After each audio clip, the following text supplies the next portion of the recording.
I was pretty young. It was my brother's. I found it in a box in my basement. I remember going to my cousin's house, and I was like, what is that? It was a pretty revolutionary device. Slick, shiny, super sexy. It was the first game system that made me love games. It was the party starter. And I was like, yo, come to my basement and check this out. I'm Marquez Brownlee, and I review dope new tech. But on this show, I'm rewinding the clock to discover the tech of the past that changed our lives forever. This is Retro Tech, Sega Genesis.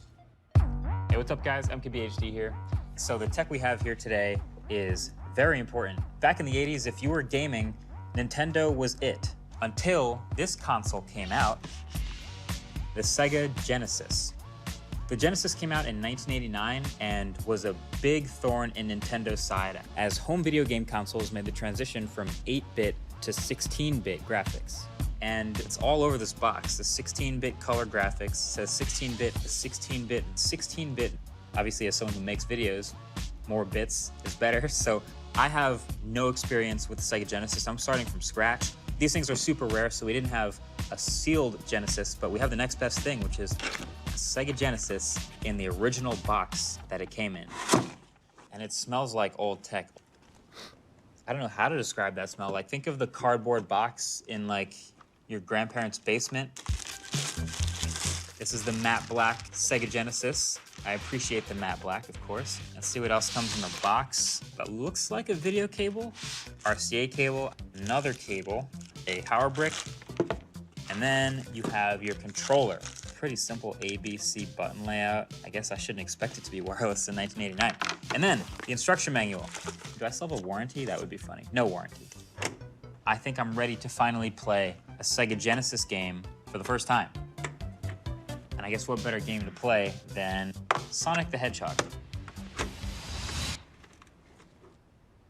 There is no click, so I'm not sure if that was correct or not. No graphics yet. Starting to scare me, Sonic.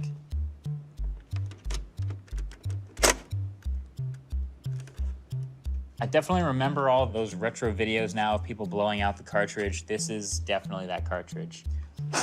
Was it backwards? No, that was definitely the right way. Connect.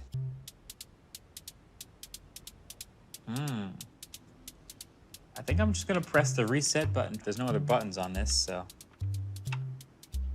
There's.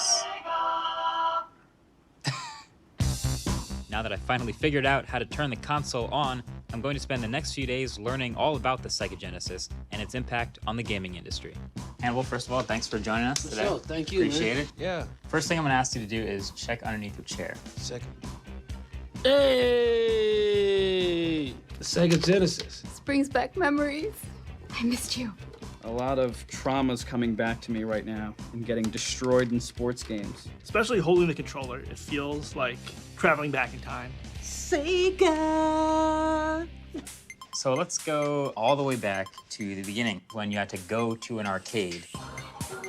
You started seeing arcades everywhere in the 70s. Because kids, quarters, and things that go bleep, bloop, bloop, bloop, bloop are instant cash grabs. You just play video games until whatever money you had, it was gone. Which is a terrible way to spend money.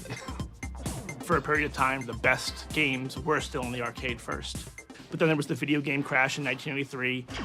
In the early 80s, the market was saturated with a million different video games, and quality went. And then there was a huge crash because people were like, this is a waste of money and a waste of time. There was a decrease in business of 97% across the industry. This broke companies, people went out of business, it was over. But yet, in the midst of the madness, Sega came into play and they released a console called the SG-1000. It did not do very well because it came out the same day as the NES, which blew Sega's machine out of the water. They have Mario Brothers, they have Donkey Kong.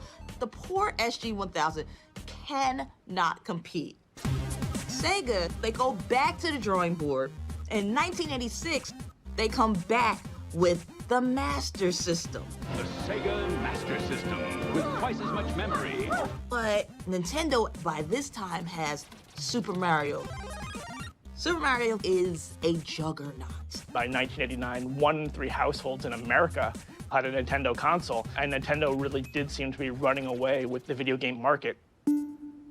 But little company that could, Sega takes it back to the drawing board for the 3rd time. The Sega Genesis. They're like a phoenix rising from the ashes. Sega finally hit a home run, and that's because they were the first true 16-bit console. We're living in a world saturated by 8-bit consoles, and Sega makes the business decision that we're not going to win this battle, so let's go to 16 bits. It allowed them to create games that had a lot more depth and a kind of 3D appearance. Fluid movement, fast movement, no slowdown, no lag. The 8-bits certainly couldn't handle anything like that.